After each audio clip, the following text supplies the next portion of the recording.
There was the father bear, the mother bear, and the baby bear. They had each a bed to sleep in, a chair to sit on, and a bowl and spoon for eating milk or honey, which was their favorite food. Vintage black and white illustration of bear cooking porridge for Goldilocks and the Three Bears bedtime story. One morning the three bears resolved on taking a walk before breakfast. But before they went out, they poured their warm milk into their basins, that it might get cool by the time they came back. When the milk was poured out, the three bears set out for a walk. Vintage color illustration of bear pouring porridge for baby bear in Goldilocks and the Three Bears bedtime story. Mr. and Mrs. Bear walked arm in arm, and baby ran by their side. "What a fine day it is," growled Mr. Bear. "What a fine day it is," said Mrs. Bear. "What a fine day," squeaked Little Bear. And so it was. The sun shone brightly though it was low in the sky, and its rays glittered on the fine webs on the grass. The leaves shivered in the soft breeze, the wood pigeon cooed, the lark sang loud enough to make himself hoarse, the sparrows chirped. The bee buzzed, and a yellow butterfly perched on Great Bear's nose. "What a squeaky noise these creatures make," said Big Bear, as he brushed off the butterfly. "What a pity it is they have not our deep voices." "Yes," said Mrs. Bear, "you have a much finer voice than the lark. I should like to hear him growl as you do." "Oh, my dear, you are too kind. My growl is nothing to the lions." And thus conversing, the bears walked on. Vintage illustration of baby bear doing somersault in Goldilocks and the Three Bears bedtime story. Now there lived in the same forest a sweet little girl, who was called Goldilocks. She was the woodman's daughter, and her hair looked just like sunbeams. She knew every tree in the greenwood, and every flower in it. She loved the birds, and liked to listen to their song. And everything in the wood loved Goldilocks. The trees bent down their lower branches to touch her glittering head as she passed, the birds sang sweeter as she glided by. The lark's song in the sky was, come up, Goldilocks, here is your happy home." "Coo, I love you, coo, I love you," cooed the wood pigeon, as she passed. "Twit, twit, pretty child," said the sparrow. "Oh, you darling," sang the blackbird, and Goldilocks laughed with glee, for she liked to be loved. As to the butterflies, they flew after her, and rested on her hair, and tickled her cheeks, but she never tried to catch them. She would not frighten or vex them for anything. She loved all the creatures, and that is why they loved her. Love makes love. Dear little Goldilocks, she went on singing merrily through the greenwood, saying sometimes to herself, "I wish I could sing as well as the lark." By and by little Goldilocks reached the bear's house. She had never seen it before, and she wondered who lived there. A window was open, and Goldilocks peeped in. Vintage illustration of Goldilocks peering in door keyhole for the Three Bears bedtime story. "Dear me," thought the child, "whose house can it be? There is a table and 3 chairs, and 3 basins of hot milk, all steaming, and nobody to drink it. But I don't see any work or books, or anything else. I think I will go in and see who lives here." So she tapped at the door, and cried, "Is anyone at home?" But there was no answer. Then Goldilocks stepped in very carefully, and looked about her.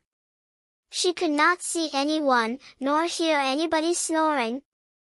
So she walked into the bear's parlor. There was a fire, which made the room cheerful, and the hot milk looked very inviting. It quite seemed to say, "Come and have some breakfast."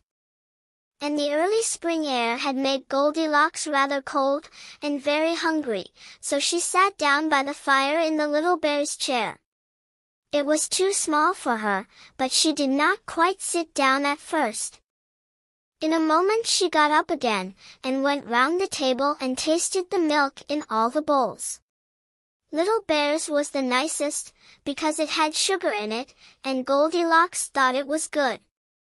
So she took the bowl and sat down again in Little Bear's chair, took his spoon, and ate up all his milk. Vintage illustration of Goldilocks looking at porridge for the Three Bears bedtime story. Now this was very wrong. A tiny bear is only a tiny bear, still, he has a right to keep his own things. But Goldilocks did not know any better. Unluckily, Baby Bear's chair was, as we have said, too small for her. She broke the seat and fell through, basin and all. Vintage illustration of Goldilocks breaking Baby Bear's chair for the Three Bears bedtime story. Then Goldilocks went upstairs, and there she saw 3 beds all in a row. Goldilocks lay down on Father Bear's bed first, but that was too long for her. Then she lay down on Mother Bear's bed, and that was too wide for her. Last of all she lay down on Baby Bear's bed. And there she fell asleep, for she was tired. Vintage illustration of Goldilocks sleeping in Baby Bear's bed for the Three Bears bedtime story. By and by the bears came home. Baby Bear saw that his chair was broken and thrown down, and he cried in a very squeaky voice. "Somebody has been here." Vintage illustration of Baby Bear crying at chair for Goldilocks and the Three Bears bedtime story. And Father Bear growled, "Somebody has been here." Vintage illustration of Who's Been Sitting in My Chair for Goldilocks and the Three Bears bedtime story. And Mother Bear growled, more softly, "Somebody has been here." Vintage illustration of Baby Bear on his own chair for Goldilocks and the Three Bears bedtime story. Then they went to the table and looked at their breakfasts, and Father Bear growled, "Who has touched my bowl?" Vintage illustration of Bear coming home in Goldilocks and the Three Bears bedtime story. And Mother Bear growled, "Who has touched my bowl?" And Tiny Bear squeaked, "Somebody has broken mine." And then Tiny Bear began to cry, for he was very fond of his own bowl and his own chair, and, besides, he was very hungry after his long walk in the forest. Vintage illustration of bears at table in Goldilocks and the Three Bears bedtime story. It really did seem a shame. Then the 3 bears thought they would go over their house to see who had been in it, and to try if they could find the thief. Vintage illustration of Papa Bear looking in bedroom for Goldilocks and the Three Bears bedtime story. They went upstairs to their bedroom, which was over their other room. And as soon as they saw the tumbled beds, Father Bear growled, "Who has been lying on my bed?" Vintage illustration of Papa Bear and Baby Bear beside bed in Goldilocks and the Three Bears bedtime story. And Mother Bear growled, "Who has been lying on my bed?" And Tiny Bear squeaked out, "Oh! Here is a little girl in my bed, and it must be she who has eaten my breakfast and broken my chair." Vintage illustration of Baby Bear in bed in Goldilocks and the Three Bears bedtime story. Then Father Bear growled, "Let us eat her up." And Mother Bear growled, "Let us eat her up." And Tiny Bear squeaked, "Let us eat her up." Vintage illustration of 3 bears discovering Goldilocks in Goldilocks and the Three Bears bedtime story. The noise they made woke Goldilocks. And you may imagine how frightened she was when she saw the 3 bears. She started out of bed, and jumped at once out of the window. The bears rushed after her. And Father Bear caught her golden hair in his teeth, but she left a lock behind, and still ran on. Then the three bears all jumped out after her. But they fell one on the top of the other and rolled over and over, and while they were picking themselves up, little Goldilocks ran home, and they were not able to catch her. Vintage illustration of three bears at window in Goldilocks and the Three Bears bedtime story. But I do not think she had acted rightly, though she did not deserve to be eaten up. It was very wrong to break Little Bear's chair and eat his milk, and I think Goldilocks will have to take great care to keep out of the reach of the three bears.